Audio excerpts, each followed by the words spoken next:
Hello everyone, welcome to English drop. तो आज से हम स्टार्ट करने जा रहे हैं हाई कोर्ट फोर्थ ग्रेड का जो जनरल इंग्लिश का पेपर होगा, जिसमें हमें 15 क्वेश्चन पूछे जाएंगे। उसका एक मॉडल पेपर है, वो आज से हम स्टार्ट करने जा रहे हैं। अगर इससे पहले आप जो हमारे यूट्यूब से जुड़े हुए हैं, इंग्लिश ड्रॉप से जुड़े हुए हैं, तो उनको पता होगा कि जो फोर्थ ग्रेड वैकेंसी आई थी उसकी हमने कंटिन्यू 3 मंथ तक, मतलब अबोव 100 पेपर, वो मॉडल पेपर की प्रैक्टिस करी थी। और एग्जाम देने के बाद में आपको पता चला होगा कि कैसे क्वेश्चन पूछे जाते हैं एग्जाम में और आपको कितना बेनिफिट हुआ होगा। तो आज से हम स्टार्ट करने जा रहे हैं हाई कोर्ट फोर्थ ग्रेड के लिए। जो फोर्थ ग्रेड वैकेंसी आएगी हाई कोर्ट के अंदर, तो उसके एग्जाम पैटर्न के अनुसार, उसके एग्जाम के लेवल के अनुसार हम क्वेश्चन की प्रैक्टिस करेंगे। तो हमारे साथ जुड़े रहें, क्लास को लाइक ज़रूर करें। तो स्टार्ट करें आज का क्वेश्चन नंबर 1। देखो, फर्स्ट क्वेश्चन है वो लिया गया 1 वर्ड से। क्वेश्चन है a place of shelter for ships, कि एक ऐसा प्लेस जो कि शेल्टर के रूप में काम में लिया जाता है। अब शेल्टर का मतलब जहाँ पे हम आश्रय लेते हैं, रुकते हैं, लेकिन यहाँ पे कौन रुकेंगे? शिप्स। कि जहाँ शिप जहाज रुकते हैं उस जगह को क्या कहा जाता है? ऑप्शन है हार्बर, हेलीपैड, पोस्ट और बैरक। देखो, बैरक किसको कहा जाता है? जहाँ कैदियों को रखा जाता है उसको कहा जाता है बैरक। पोस्ट आप जानते ही हैं, पोस्ट किसको कहा जाता है? जो एक तो जो ये पोस्ट हम डाक वाला वो वाली पोस्ट है, उसकी बात हो रही है। एक वो पोस्ट की हाँ पोस्टिंग कहाँ पर है उस जगह को कहा जाता है, और जॉब लोकेशन वैसे मान लो। और यह है हेलीपैड, जहाँ हेलीकॉप्टर रुकता है उसको कहा जाता है हेलीपैड। और हार्बर, जिसका हिंदी मीनिंग होता है बंदरगाह, जहाँ पर क्या रुकते हैं? शिप आके रुकते हैं, उसी को क्या कहा जाता है?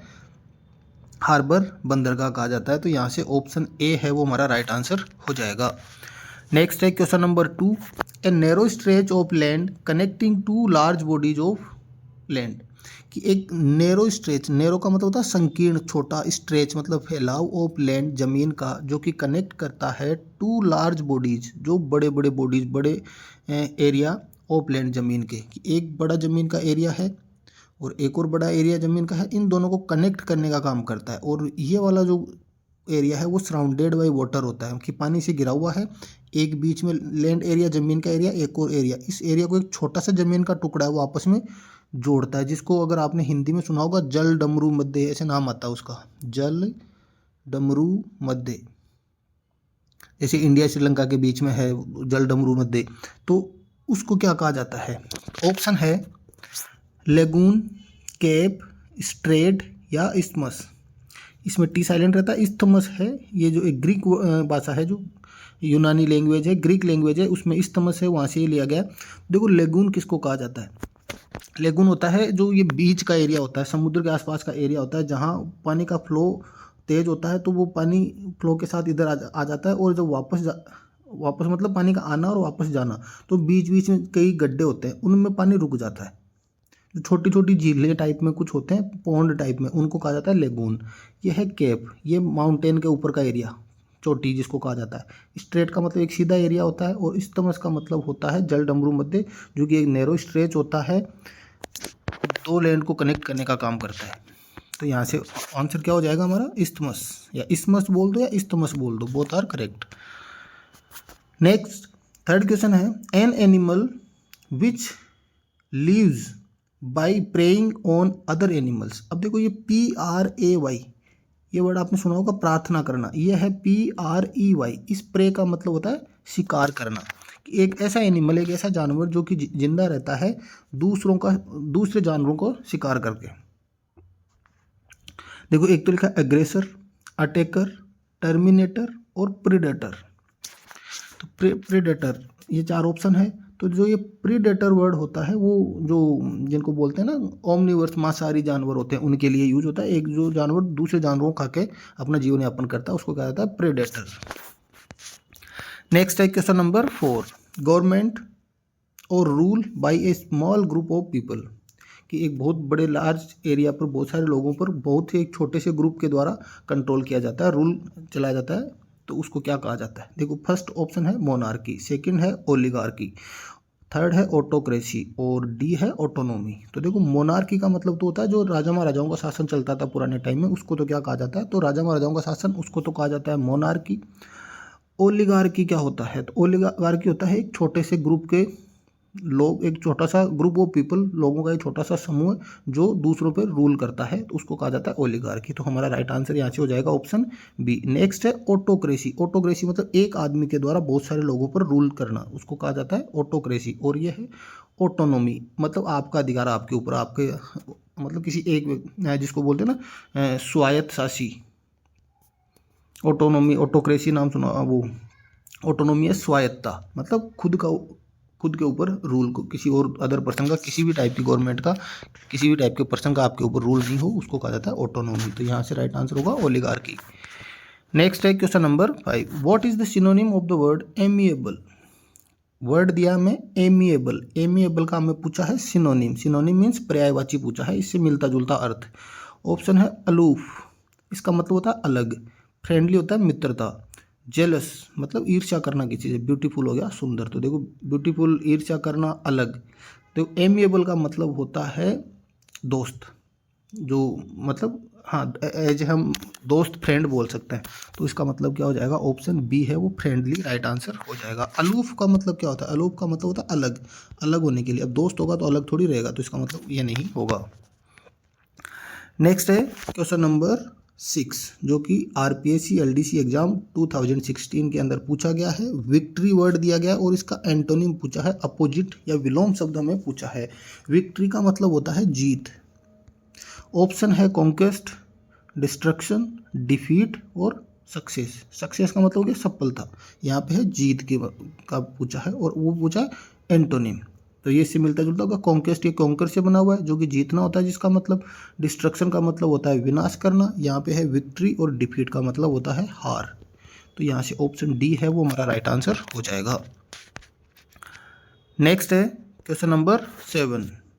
ब्रॉड, ब्रॉड का हमें क्या बताना है, एंटोनिम, विलोम शब्द बताना है ब्रॉड। अब देखो ब्रॉड का मतलब होता है विशाल, चौड़ा। सेलो और डीप, देखो डीप का मतलब होता है गहरा, और सेलो का मतलब, देखो डीप ज़्यादा गहरा होता है उसको डीप बोलते हैं, थोड़ा कम गहरा होता है उसको क्या कहा जाता है, सेलो, छिछला, जिसका हिंदी मीनिंग होता है कम गहरा। तो यहाँ पे पूछा चौड़ा। देखो वाइड का मतलब भी क्या होता है, चौड़ा। तो ये तो दोनों सिनोनिम हो गए। इसका पर्यायवाची हो गया। नेरो का मतलब संकीर्ण, अभी वो एक आया था narrow land, part of narrow land, छोटी सी जमीन का हिस्सा। तो नेरो का मतलब होता है छोटा, ब्रॉड का मतलब होता है बड़ा, विशाल। नेक्स्ट है question number 8। Choose the correct synonym from the given choices for the underline word in the sentences below. एक सेंटेंस दिया गया, ही इज वेरी इंडस्ट्रियस। इसका हमें बताना है सिनोनिम बताना है। इंडस्ट्रियस का सिनोनिम पर्यायवाची हमें बताना है। अब देखो इंडस्ट्रियस का मतलब, अब इसको या तो ऐसे याद रख लो, जो मेहनती आदमी होते हैं उनको कहा जाता है इंडस्ट्रियस। देखो इंडस्ट्री से ये वर्ड लिया गया। अब इंडस्ट्री में काम कैसा होता है, हार्ड वर्किंग का काम होता है, मेहनत का काम होता है। तो जो वहाँ पे काम करने वाला कौन हो गया, इंडस्ट्री में काम करने वाला पर्सन क्या हो जाएगा, इंडस्ट्रियस। देखो पंक्चुअल, जो समय का पाबंद होता है, टाइम टू टाइम अपना काम करता है। लेजी, आलसी होता है। केयरफुल, सचेत, एकदम एक्टिव रहने वाला। तो एक्टिव का सिनोनिम हो जाएगा केयरफुल। और ये है हार्ड वर्किंग। तो इंडस्ट्रियस और हार्ड वर्किंग दोनों क्या है, सिनोनिम है। तो ऑप्शन डी है वो यहाँ से राइट आंसर हो जाएगा। नेक्स्ट है question number 9। The applications were send to the registrar by the students. Change to active voice. Active voice में हमें इसको चेंज करना है। ये हाई कोर्ट एलडीसी एग्जाम 2016 के अंदर पूछा गया क्वेश्चन है। तो क्या करना है हमें, पैसिव वॉइस इसका हमें बताना है। अब देखो पैसिव वॉइस, अगर आपने मेरी प्रीवियस क्लासें ले रखी है तो आपको डायरेक्ट एक तरीका बताया हुआ होगा, और वापस अभी नेक्स्ट जो क्लास होगी, अगर आपको डाउट हो तो कमेंट करके पूछ लेना। आपको फिर से एक बार कंप्लीट तरीका बता दिया जाएगा एक्टिव पैसिव का, जो बिल्कुल बिना किसी रूल के डायरेक्ट इजीली आप कर सकते हैं उसको। अगर एक्टिव पैसिव आपको बिल्कुल भी नहीं आता तो भी आप उसको इजीली कर सकते हैं। वो उसका ये है, देखो यहाँ हमें क्या बताना है, इसका एक्टिव बताना है। मतलब ये हमें पैसिव वॉइस फॉर्म में मिला है। देखो क्या लिखा है, वर सेंट, वॉज वर के बाद थर्ड फॉर्म दी गई है। अब वॉज वर कब आता है पैसिव वॉइस में, जब हमारे पास में पास्ट सिंपल टेंस हो, सेकंड फॉर्म हो। सेकंड फॉर्म आए तो वॉज वर आ जाएगा। वॉज वर दिया हुआ है तो क्या करना पड़ेगा, हमें सेकंड फॉर्म का यूज करना होगा। देखो by the students the application send to the registrar. The students क्या लिखा है, by the students. By the students पहले नहीं आएगा, बाय द स्टूडेंट आता है बाद में। The application send to the registrar, ये आगे पीछे हो गया। और बाकी यहाँ पे देखो एप्लीकेशन लिखा है, जबकि हमें क्या चाहिए, एप्लीकेशंस चाहिए। The students send the applications to the registrar. देखो सेंड, सेंड जो वर्ब है भेजना, उसकी सेकंड फॉर्म क्या होती है? सेंट। द स्टूडेंट्स वॉज, देखो वॉज वर आ गया, वॉज के साथ तो पहले से ही देखो वॉज वर के बाद में थर्ड फॉर्म नहीं आती एक्टिव वॉइस के अंदर।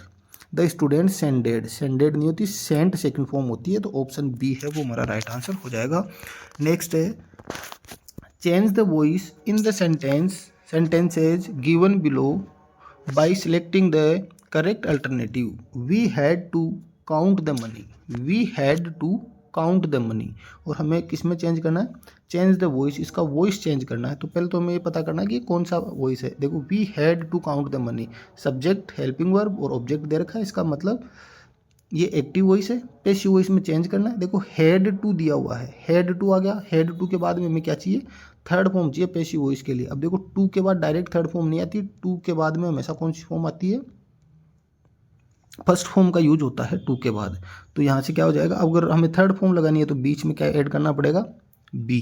तो क्या हो जाएगा? Had to be. तो ये वाला फॉर्मेशन हमें चाहिए। देखो क्या लिखा है? Was to, had been, was और हैड टू बी, क्या हो जाएगा? Had to be, option D. Next है somebody has already used this towel, active voice है, पैसिव वॉइस में हमें चेंज करना है। हैज यूज्ड, प्रेजेंट परफेक्ट दिया हुआ है, हैज है वाई, तो पैसिव वॉइस में क्या ऐड हो जाता है? बीन। तो क्या हो जाएगा? Has been use this towel, तो हैज का हैज ही रहेगा। देखो towel is, was, has already been, had भी नहीं आएगा, ऑप्शन सी है वो हमारा यहाँ से राइट आंसर हो जाएगा। नेक्स्ट है they have not caught the thieves, they have not caught the thieves, have not caught वही है, प्रेजेंट परफेक्ट दिया हमें। तो देखो द थीव्स, हैव का हैव रह जाएगा, तो हैव नॉट बीन, क्योंकि देखो नोट है वो हमेशा थर्ड पोजीशन पे रहता है। Subject helping verb, third number किसका आ गया? नोट का। तो पैसिव वॉइस हो चाहे एक्टिव वॉइस हो, नोट हमेशा कौन सी पोजीशन पे रहेगा? थर्ड पे। The thieves has, thieves plural है, हैज सिंगुलर होगा, नहीं आएगा यहाँ पर। The thieves will, tense change हो गया। The thieves have not been, और वॉज वर यहाँ पे इसमें फोर्थ ऑप्शन में दिया है, तो यहाँ से ऑप्शन सी है वो राइट आंसर हो जाएगा। नेक्स्ट है टेंस का हमें यूज करना है। The population of the world risen very fast, tense का यूज करना है। हेल्पिंग वर्ब का हमें यूज करना, ऑप्शन है हैव, वर, हैज और हैड। यहाँ पे क्या दिया है? राइजन, राइजन कौन सी फॉर्म होती है? Rise, rose, risen, third form. Third form किसके बाद आती है? हैज या हैव या फिर हैड के बाद में, ठीक है। पास्ट का यहाँ पे कोई हिंट नहीं दिया हुआ है, तो दोनों कैंसिल हो जाएगी। वर का यूज वैसे भी नहीं होना था, अब बचे हमारे पास में हैज और है। तो देखो क्या है? The population of the world, दुनिया की पॉपुलेशन, जनसंख्या बढ़ रही है, बढ़ रहे हैं नहीं बोलते हम, ये क्या है? जिसको बोलते हैं कलेक्टिव नाउन दे रखी है, और कलेक्टिव नाउन के बाद में हमेशा सिंगुलर वर्ब का यूज किया जाता है, तो यहाँ से हो जाएगा ऑप्शन सी हैज। नेक्स्ट है death rates from AIDS blank fallen in the past 10 years, कि जो पिछले के 10 ईयर है उनमें जो एड्स की वजह से जो डेथ रेट है वो क्या हो रही है? कम हो रही है। कि दरों में क्या हो रही है? कमी हो रही है। देखो डेथ रेट नहीं दिया हुआ, यहाँ पे रेट्स दिया हुआ है, दरें हैं, दर और दरें, रेट और रेट्स में डिफरेंस होता है। तो ये सब्जेक्ट कैसा हुआ? प्लूरल, तो वर्ब भी कैसी आएगी? Plural. Were, have, none of these और हैज, हैज और नन ऑफ दीज कैंसिल हो गया, बचा हमारे पास में वर और हैव। देखो फॉल, फेल और फॉलन, फर्स्ट, सेकंड और थर्ड फॉर्म। थर्ड फॉर्म किसके बाद आती है? हैज, हैव के बाद, ऑप्शन बी। नेक्स्ट क्वेश्चन है yesterday she blank TV at this time, कि कल वह TV at this time, at this time मतलब इस टाइम पर, कल वो क्या काम कर रही थी? टीवी देख रही थी। वॉच्ड सेकंड फॉर्म, उसने टीवी देखा, तब हो जाएगा एट दिस टाइम, इस टाइम पे कल कोई काम चल रहा था, मतलब पास्ट कॉन्टिन्यूस का यूज होगा। अभी चल रहा है प्रेजेंट कॉन्टिन्यूस का, कल चलेगा तो फ्यूचर कॉन्टिन्यूस का। हैड वॉच्ड, पास्ट में कोई काम पूरा हो गया तब हम पास्ट परफेक्ट का यूज करते हैं। वॉज वॉचिंग, देख रही थी। Did watch, did simple sentence में हेल्पिंग वर्ब का यूज नहीं होता, ओनली सेकंड फॉर्म आती है, तो यहाँ से क्या हो जाएगा? Option C was watching. तो ये थे आज के हमारे 15 क्वेश्चन। तो आप कमेंट करके बताएंगे कि आपको लेवल कैसा लगा, और आपके जो भी डाउट है वो भी आप पूछ सकते हैं। नेक्स्ट पेपर नेक्स्ट डे, तब तक के लिए थैंक यू।